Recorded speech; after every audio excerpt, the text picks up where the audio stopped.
Hello,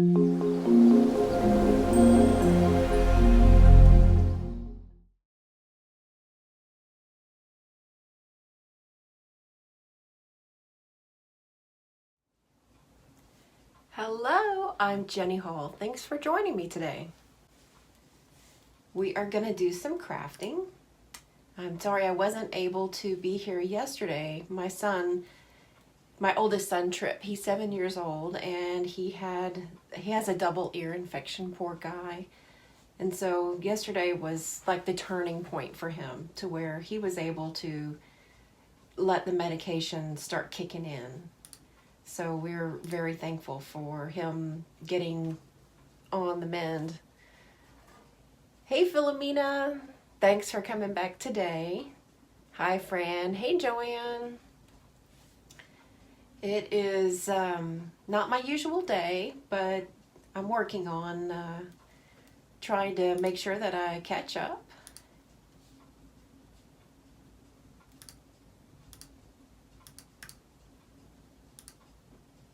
Trip is feeling a little bit better. His fever has gone down, and he is he's getting a little ornery, is the word that we like to use in our household, ornery, which tells me he's feeling a little bit better, because he's not being as nice. He's not being as cooperative as he normally is, like when he's sick. So yeah, you guys know how that is. When your kids are sick, then sometimes you get better behaviors from them. But when they're not feeling well, then they're a little more cooperative. That's the case in my family with my children. So thank you guys for catching up with me on a different day. Hi, Anne Marie. I want to share a really cool card that I got from my friend Wendy, and you're going to love it. Let's see if I can get a good look at it here. It's got these little creatures. Let's see what, I think that one's a cow, one's something, and one's a bunny. And it says, my new exercise routine, diddly squats. Isn't that funny? Diddly squats. I love it. And this is her Happy New Year card. Thank you, Wendy. I absolutely love it. I cracked up when I read it. But Wendy, you make the best cards. You always come up with something fun and hilarious and inventive, and I like them. I love it when you guys send me cards. And here's an update on the spool of thread. This is the spool of thread that my youngest son, Nate, had gotten himself a hold of. Hi Arlene, how are you? Good morning. When I showed this the last time, it was in a big, huge nest of yuckiness. Hi Marie.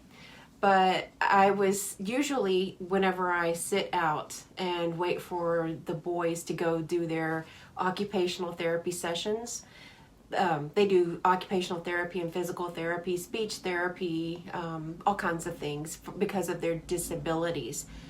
But I said, I'm going to conquer this, and I'm going to get this thing tamed again. Hey there, Donna. And I got it, finally. It took me about 45 minutes, but I've got usually 45 minutes to sit out in my van and wait. That's one of the appointments where they don't let us go back with the kids, because it helps the children to be a little bit more cooperative with the therapist if mom's not right there, and for them to be able to go back and say, Mom, I don't want to do this. So we have it set up the right way. Thank you for sharing, Anne Marie. If anybody else would like to share the video, then I would very much appreciate it. And also, I will enter you into a drawing. I'm going to try to do a giveaway every week. And oftentimes, it's going to be a handmade card. And I really hope that you guys like the handmade card. This is the one from last week. I have to turn it at an angle because the lights are very strong. But this is the card from last week. And the winner is Belinda Alanis from YouTube. So thank you so much, Belinda. She actually shared twice. So thank you for sharing, Belinda. And when you share from YouTube, there's a button that says that you can click underneath the video display, and it says share. Then once you click that, you can choose to share on Facebook or Pinterest or Twitter. There's a lot of different sharing things. So all you need to do is click share, and then where to share on, and then post. It's that simple from YouTube. If you're sharing from Facebook, then there's a similar button that says share, and you can choose to share it on your personal timeline or in some other places. But as long as you click and you indicate in a comment that you shared, then that's what enters you into the drawing. So I wanted to make that very clear about how to do the sharing. But thank you all for your sharing. I really appreciate it. It helps me to get more people watching, and that allows Facebook and YouTube to put it out to more people and more interactions, and that means people will actually see me whenever I go live and share a project with you guys. So I've got a really fun project today. There is a stamp set that I'm very fond of, and it's in the Occasions catalog, and it says, whoops, let me get it on an angle. It's called Tea Together, and I know it may be a little hard for me to get I'm going to take the paper out. It may be a little hard for me to get the glare off. And now the glare, I've had a few questions about when I do my videos, and I do wear glasses, and I understand that there's a glare on the glasses, but if I don't turn my lamps on for creating, then, hi Brianna, then I'm not able to get you guys to see the project. And what's important for me is for you to learn and be able to see the project. It doesn't matter to me if you can see me. I'm not trying to say that in a disregarding way, but what's important is for me to give you the project. And so kind of like a side effect is that the really nice lamps that I use so that you can see my project, they give me a glare on just about everything. So I apologize. And if I can figure something else out, then believe me, I will work on that to see if I can get something that's not a glare. But until then, I thank you for your patience, for sticking with me and putting up with the glare. So, oh hey Kathy, Trip is doing a little better. I know I shared with you guys that he has a double ear infection, but because of his birth defects, he doesn't just get a little ear infection. Oh, you're funny, Joanne. It means that Trip usually gets the maximum of whatever it is that's kind of affecting his body. For example, he doesn't get a case of strep throat. He gets the strep throat virus and it turns into scarlet fever for him, which he's had a couple of times. And that's because he's born with birth defects. He has something called fetal alcohol syndrome, or FASD. And what it means is that when alcohol is introduced into a baby that's not been born yet, then it prevents their brain and some of their other body parts from developing. So Trip has a very, very small head, which is called microcephaly, and his brain's not fully developed. So when he gets sick, then boy, does he really get sick. So he had double ear infection with drainage. And that means that there was a substance coming out of his ears. I'm not going to go into details because that's really gross. But when he gets sick, he really gets sick. Poor kid. But he's past the point now of having fever, and his doctor gave him the all clear, and said, try to send him back to school, and that way he can slowly work his way back into going back to school. So that's kind of the story on my big boy, my big baby. I call him my big baby because he's 7 now. Okay, I've sidetracked, but yes, I'm going to show you a picture of this stamp set and hope that it comes off a little better. Let's give the camera time to adjust. There we go. That's not so bad. So there are images that are ready to color, and it's a very, very pretty stamp set. Tea Together also works with a set of Framelits dies, and those are in the Salc-A-Bration brochure. So if you choose to purchase Tea Together and you want to get the Framelits dies, then the Framelits dies, you can only earn them. You cannot purchase them. And I did earn them. They are a level 2 Salc-A-Bration item, which means that you can choose them as free with a with a $100 purchase. Oh, it's okay, Kathy. I appreciate your care and compassion for my boy. That means a lot to me. Honestly, it does. Yeah, the teapot is really cute, but I don't mind explaining about the children. They both, as many of you that follow me, you know that my children are both adopted. We adopted them at birth, and they both have special needs. And when we chose to adopt them at birth, then what happened is they call and they say, "We have a baby for you, for your family," and we don't know if they have special birth defects. We don't know if they have any special needs, but it doesn't matter because God put those children in our lives for a reason. So oftentimes people that have natural children that they raise on their own will have some special needs too. So our family is really not any different from anybody else. It's just that our family is a little bit more diverse. So we're pleased. And I've had a question also about, are we looking to adopt more children? And the answer is no, we're not looking to adopt any more children. However, if the power that be wants us to have another child, it'll happen. We're not looking for that to happen though, because our children need a lot of attention and a lot of time, and we're only 2 people. We're only 2 parents.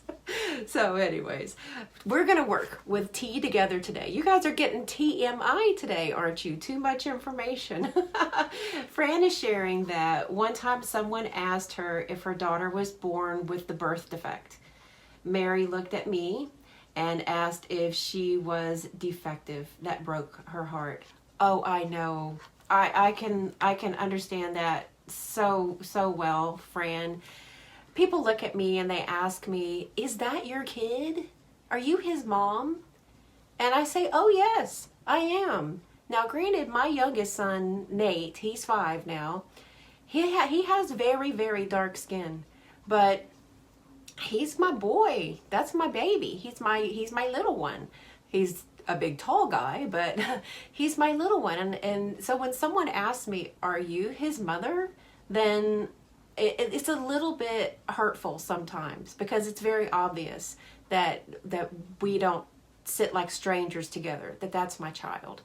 So it's I understand what you mean, and it can be damaging. And my oldest son, Trip, asks me sometimes if he said, what's wrong with me? And we just kind of cry together and say, "Nothing's wrong with you. You're a child of God, and you're precious. We love you. There's nothing wrong with you. You have some challenges, just like everybody does." I have some challenges too. We all do. So let's get crafting. I'm going to do the flip of the camera. All right, so I'll show you the finished card before we get started. This is a card that I created to do some swaps. I'm in a group of swappers, and this was a card that I think is going to be really easy for people to duplicate, and it's really lightweight too. It doesn't have too much bulk, and it'll go through the mail really easy. So that's something that I think will appeal to a lot of people that need to make a generous amount of cards to send for Mother's Day, as I do. I try to send cards to as many as I can. So what we're going to do is start off with a piece of Whisper White cardstock, and it doesn't have to be the thick Whisper White, just regular Whisper White will do perfectly fine. And we're going to stamp in Gray Granite. The other stamp pad we're going to use is Basic Gray, but we're not ready for that guy yet. We're just going to work with Gray Granite to start off. Oh, I'm glad you guys like that. And I hope you see how easy it is to be able to put this card together. So I've got this stamp, and just a little word of advice on this particular stamp.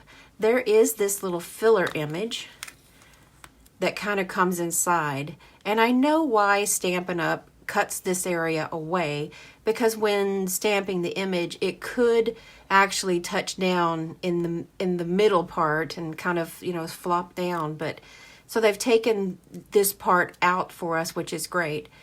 But I make sure that I keep a hold of it just in case I ever need it. And so make sure whenever you're putting the label, this is the new cling mount, that you make sure that you don't throw out the little piece that covers this, just in case you would ever need it. Who knows? Now this is going to go onto one of the larger blocks, and this block size is E. This is the E block, and the D block is this size, and this is what I usually work with, but this is the E block. And I'm going to put it on the paper sideways so that I can leave room for the sentiment. So I'm going to ink this up.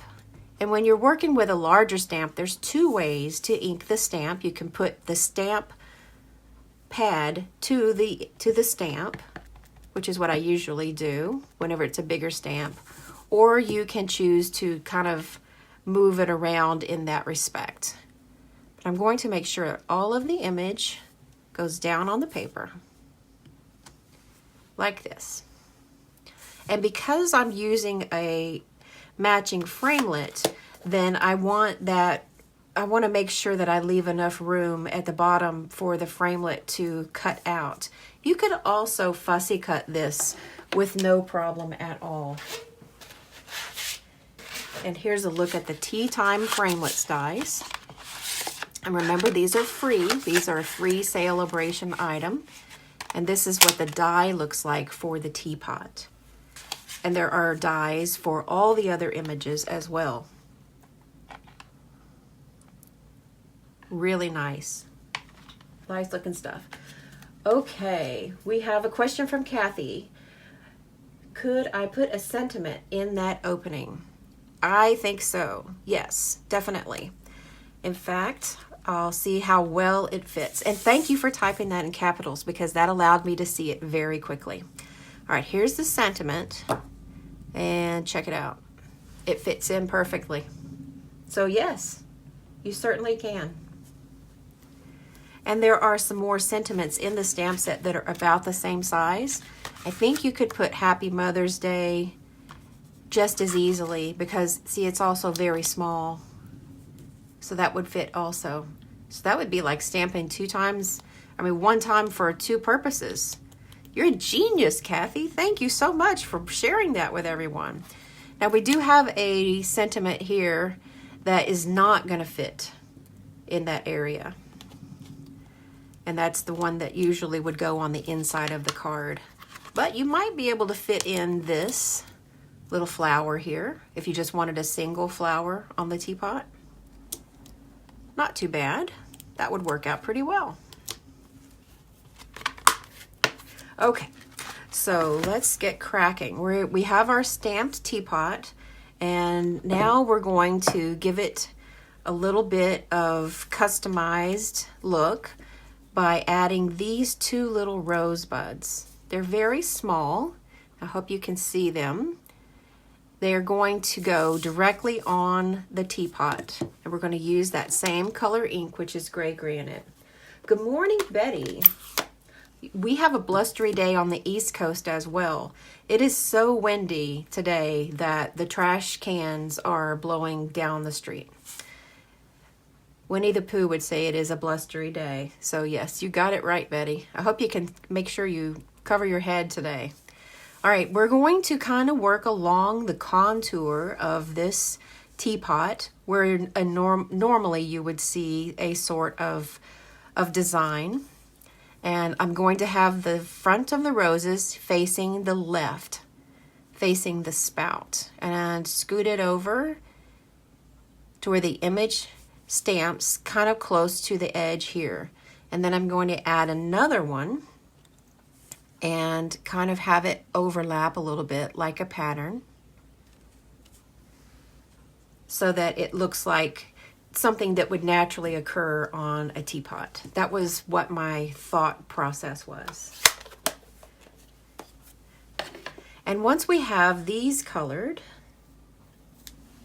then we're going, once we have them stamped, we're going to color them.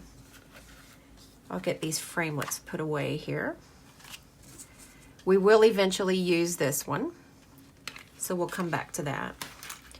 The colors that I'm using for the Stampin' Blends markers are very light green and very light purple, and with a little bit of a dark, rich razzleberry to give some punch to the purple. Whenever something's hand painted, then it's going to have a little bit of a different look, and I thought it would be nice for this particular card to match some of the accessories. And we've got the frosted flower embellishments and this really pretty velvet ribbon that's in rich razzleberry. So that's why I grabbed the rich razzleberry marker, and we'll be able to have these colors all match. That's a wonderful thing that Stampin' Up! Helps us with, is all of our color matching. So to color in these flowers, pardon me, it's going to be very, very easy. We don't have to do any fancy coloring at all. I'm going to use the lighter of the two shades of soft seafoam, and I'll use the long brush tip, the one that actually has a tip. And here's a thought that I'm not sure anybody realizes, or maybe you do, but oftentimes when opening markers, and this goes for not just Stampin' Blends, but it also goes for the Stampin' Write and for Copic markers. Any marker that I've ever used, I noticed the same issue.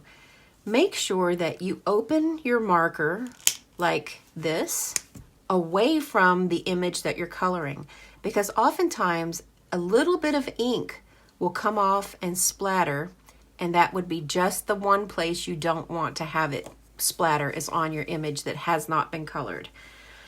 Ask me how I know, and I'll tell you that I learned this the hard way. Betty says she has the tea set also, and you're glad that I'm using it today. Well, that's wonderful. This was really attractive to me. I really like it. And I like the fact that it's so versatile that we can do all sorts of things with it. So I'm just coloring it in, nothing fancy. No special blending required. And now I'm going to open this away. I try to remember it, but the times whenever I don't, are the times whenever it does a little extra splat. Now taking along just the bottom part of that little leaf on each one. And I'm not sure if there's supposed to be a leaf on the outside of these rosebuds, but I want there to be a little more green coming around. And so that's why I'm choosing to make it a little leaf. Whether or not it's supposed to be there is irrelevant. This is how we can customize things in our art. So I'm going to start now to color the roses, and again, no special coloring techniques are needed. I'm going to use the light of the Highland Heather pear, and I'm going to color in the whole image, staying away from that stamped line. And I'll tell you why in just a moment. But I'm going to stay away from the stamped line if possible. Getting really close to it, but not up over it. And now this is the dark of the pear of the Highland Heather. I'm going to add just a little contour mark where that flower petal line goes, so we can see that it's starting to look a bit more realistic. Now I'm going to add just a dab of this dark, rich razzleberry. Anne-Marie has learned the hard way too. I tell you, that's the best way though, because that way we remember. All right, this dark one is going to just touch just inside that other Highland Heather line. We don't want to color with this. We just want a hint of color. Now see the inside of the cap of this one, I'm not sure how well you can see it, but it is really, I need to clean it with some Q-tips or something. And that's where I tend to see that I get the splatter. All right, so now we've got these 3 colors here. I'm going to go back with the lightest of the Highland Heather and use that blunt tip. This is the I guess you would call it the brush end and the nib. I forget, bullet. That's the name I'm looking for, is the bullet nib. So this one does not have that long brush. And I'm going to work in a circle, and I'll show you. And I'll show you a larger area. I'm going to kind of go like this in a circle and spread it out like that, but in a very small space of the flower. And by me adding in this extra color, it's going to spread out closer to that stamped line, and that is going to, by me leaving this little extra area, it's going to give the paper room to soak it up. Otherwise, my image is going to bleed out into the rest of the paper. So I'm going to just color over this dark area here, making sure I get it, and then it kind of pushes it back and fades it out a bit. I know this is a bit squeaky.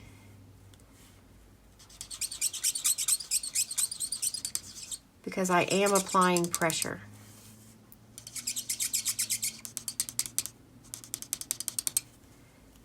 And so now my images, the purple coloring is still inside the stamped line, and I'm allowing a little bit of time for that to go and bleed itself out into the area that would be closer to the stamped line.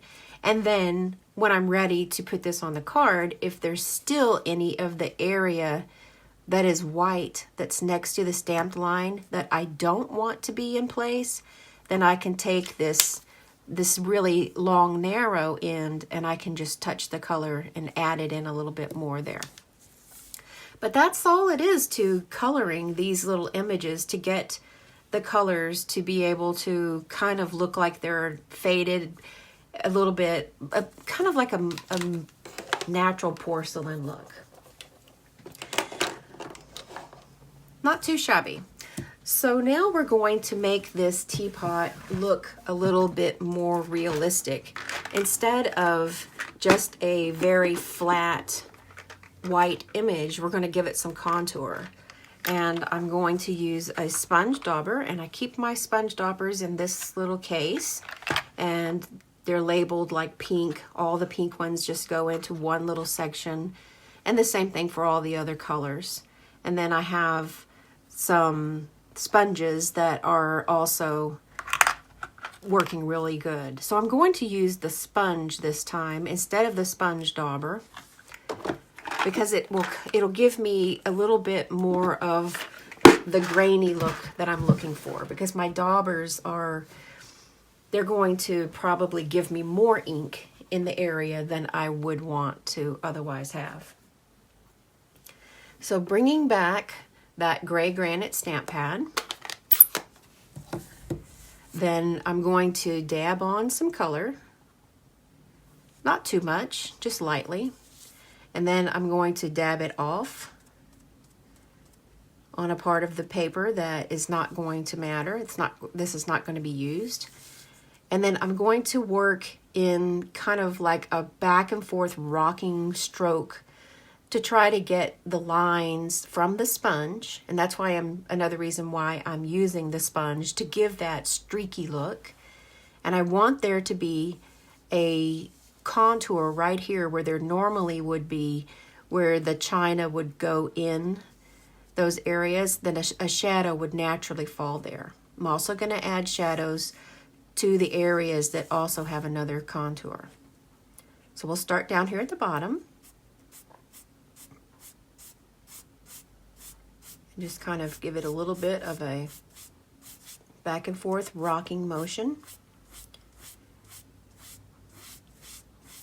And that's going to give it, it's going to actually leave those lines almost like streaks, but they disappear when it's in the project. And you'll see exactly what I mean when we get there. Now I'm also going to add some contours around the back side. And it can be very subtle. It doesn't have to be something that is in high contrast, because this is supposed to look like a white teapot, but it's not gonna, even white images have some color hue to them. So we're going to work in very, very, very, very light shades. So now I'm gonna do this area here.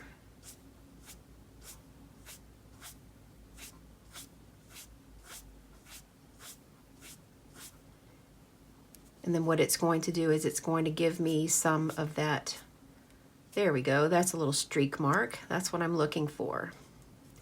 And then you can also add a little bit of contour around the outside of the other areas, any place you like. But there are some places that it was really, really needed, really intentional. I did a little experimentation with this, and that's what I could tell that it really needed. But this area here is going to be the part that has the outside curve of the teapot, and this would be the lightest, shiniest area. So I'm not going to give any of that coloring here at all. Not at all. So once this is cropped away with the teapot die, it'll lay over in this way. And remember, I said don't get too close to the bottom like I did. I got too close to the bottom. And if I were to put the die on this piece of paper, it would not give me that nice even space. So go up just a little bit. Don't do like I did. Be a little more proactive. And I would secure this in place and run it through the Big Shot die cut machine. But because we're doing a video, then I've got one that's all set and ready to go. So this has been contoured in the same way and colored in exactly the same way. Now, something else to think about is whenever you are adding the contours, then it's great to wait until the die cut is already made and then just add it like this to the outside edges, if that's your preference. I sometimes like to do it beforehand because it allows me to get a better coverage if it's still part of the original paper, especially with trying to add the contours in this way. So that's why I added the sponging before it was die cut away from the paper. So now that we have our pretty little teapot ready, then let's give it onto a card. So I have an A2 sized card, and this means that once it's finished, it is 4 1/4 by 5 1/2, and this one is top folding. So I would fold the card in half and then burnish it, which means to press it firmly. You can use a bone folder to do that, or just use your fingers. Oftentimes I use my fingers. And then here's a piece of designer series paper that is cut at 4 inches by 5 1/4 inch. This is from the beautiful Promenade designer series paper stack. It looks like this on the back, and it looks like maybe marble on this side. And I thought this would look more like a countertop, or maybe, you know, a background that's not going to compete with the teacup or the teapot. This is what it would look like against a very busy background, and this is what it looks like with a not busy background, with something that's going to read as a solid. And I like this method much better. So I'm going to adhere this to the card base directly with some snail adhesive. That has just run out. Isn't that my luck? Let me grab one more.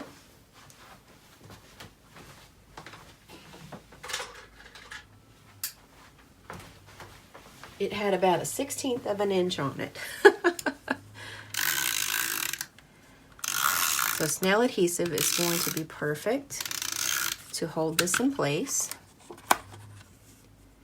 Now I could choose to turn it this way and have this little darker stripe. I think I'll do that and have the darker stripe concentrated at the bottom. And then press it to activate. And this is one of the Pearlized Doilie, I think is what it's called. And I've cut it in half, and it will go like a lace doily over the teapot. Because usually we all would put the teapot on something when we place it for serve. I'm going to add just a little bit of liquid glue on the areas that are more thick of the doily. It doesn't have to completely be covered in glue everywhere. Just little areas will be perfectly fine. And I'm going to glue that down to the designer series paper and then press it to activate the glue. And then the teapot, much the same, can go right down and be glued down to the card front. I chose not to put it on dimensionals for a reason, and I'll show you that in just a moment. But I'm adding just a little thin lines of the glue. And then I'm using the little scroll part of the handle to make sure that I cover the edge of this doily. And if it doesn't get covered perfectly, that's all right. But I'm doing it intentionally because I want to make sure that the doily doesn't get caught on anything and get ripped off of the paper. And it also looks better to my design eye that it's not going to be an edge that's sticking out. And we'll take care of this edge over here in just a few moments.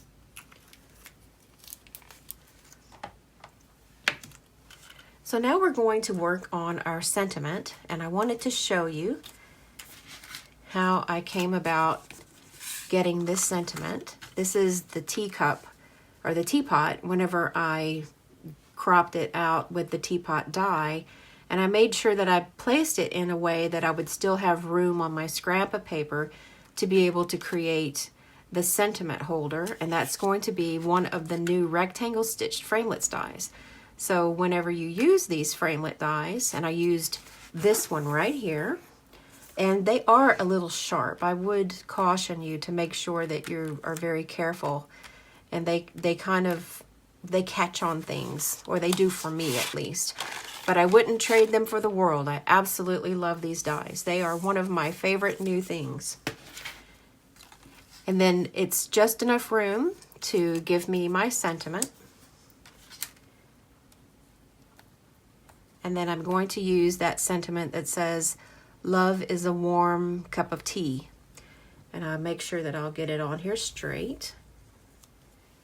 If you have not worked with the cling stamps, be sure that whenever you reposition or pull your stamp off of the block, that you use your fingernail or some kind of an edge and just kind of lift it up and make sure that the sticker is up off the block before you rip it away. Otherwise, you could easily rip the red foam or the red rubber away from the foam, and that would not be good for your stamp. Hi Karen, how are you? So we're going to stamp the sentiment in basic gray.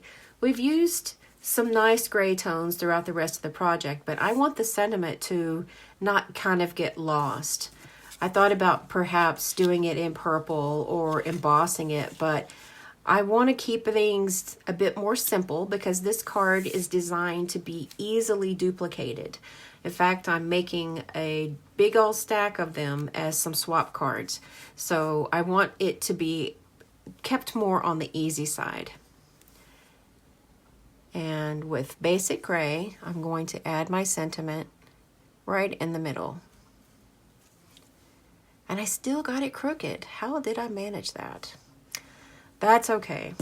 I've learned to live with the fact that I am not able to stamp straight.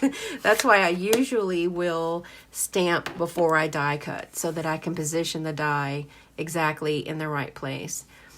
But because this is a video, then I wanted to make sure that I had everything ready for you guys ahead of time.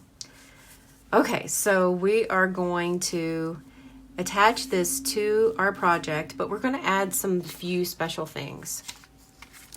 I'm going to add some of this gorgeous velvet ribbon because it is so pretty, but it not just pretty, it feels great too. I can't come across this ribbon and not touch it. So we're going to just do a very simple fold and attach it just in a very easy way. This is why I wanted the teacup to be flat against the card, because there's a lot more dimension happening over here in this area. So just by taking it and folding it like this, and what it is it's crisscrossing one over the other, then we can use a little snail adhesive and place it down on the project. This will hold it in place enough to where the sentiment is going to work of the same purpose as well. But for now, I wanted to make sure that the ribbon would not run away. So this is where the bulk is on the card. And if we put too much bulk, then my postman that I usually go down to the post office, he gives me a sly look, and he knows that I need extra stamps on my projects, on my cards that I mail. So he has taken it personally whenever I have a too bulky card. And we're going to place this over the ribbon with those 2 dimensionals, and just be sure to cover the edge of the doily here.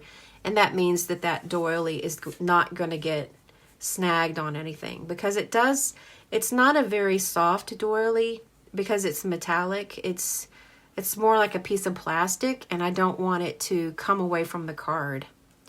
So we've got this all secured here with our sentiment.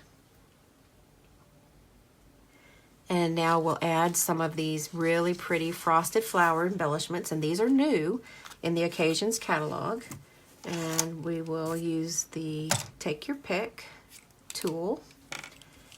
And I'm going to add a white one, or clear, I guess it actually is clear, to the edge of the sentiment here, and then a purple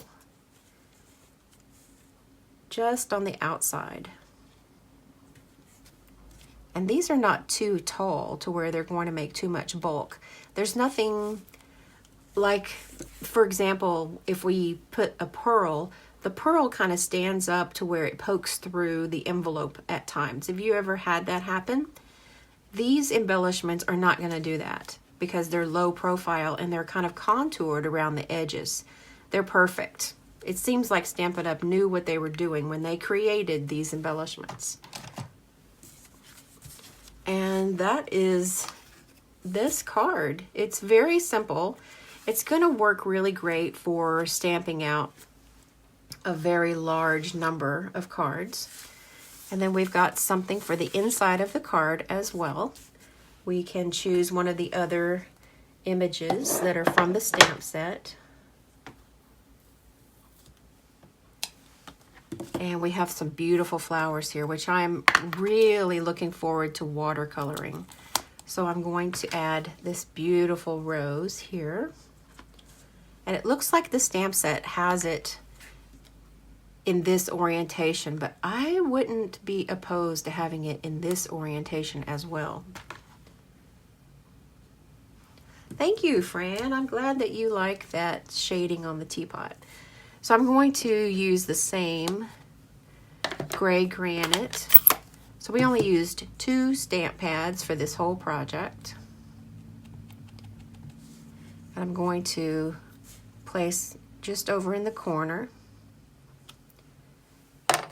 So it does, the way it's drawn, it does lend itself to turning it on a different angle than it shows on the front of the stamp set. And then I'm going to use the lightest of those Highland Heather and just give it a little bit of color really quickly. just to carry through some of the same themes that are on the outside. And this is a piece of regular Whisper White. It's not the heavy, thick Whisper White.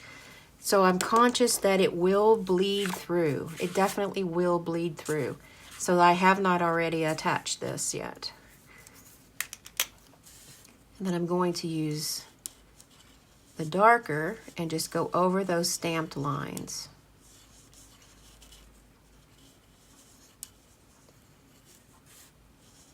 Very, very basic coloring.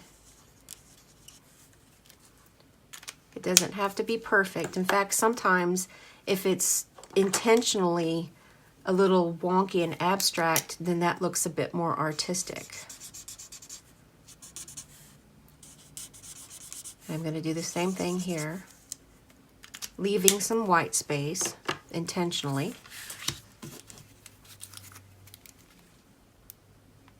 And then glue this to the inside of the card.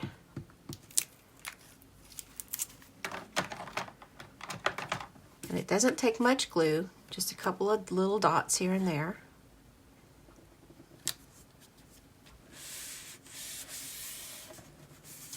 And we have our card. So what do you guys think? Is it easy enough to duplicate and make a giant stamp a stack of cards? I'm really happy with how easy this is to accomplish.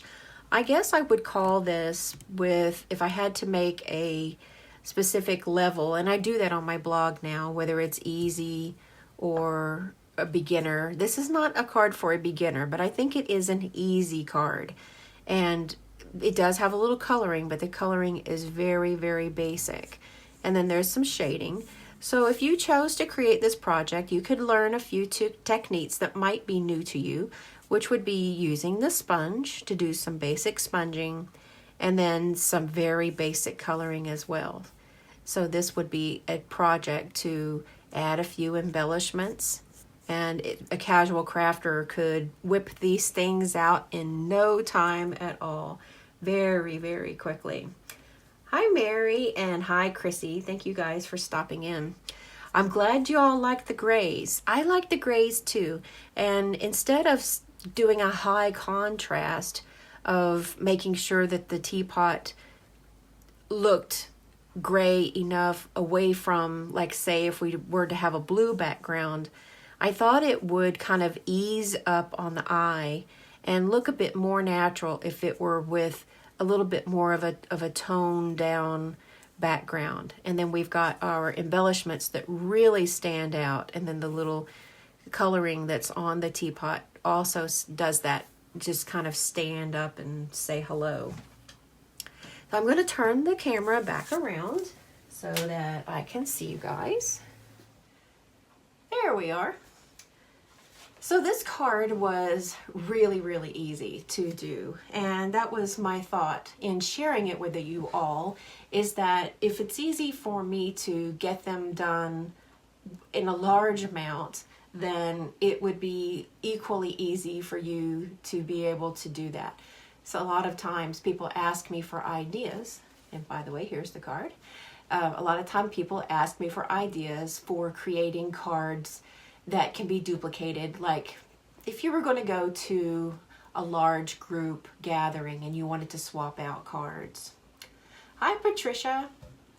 Oh, I'm so glad you like it. And hello Vernia, and hi Judy. Thank you all for stopping in. So this project was capable of being duplicated in, I don't see exactly how long we've been crafting live, but long enough to where if you were to do all your stamping in one order, like stamp all your teapots, and then color all the teapots, and sponge all the teapots, and then die cut all the teapots, I got them done in a pretty quick fashion.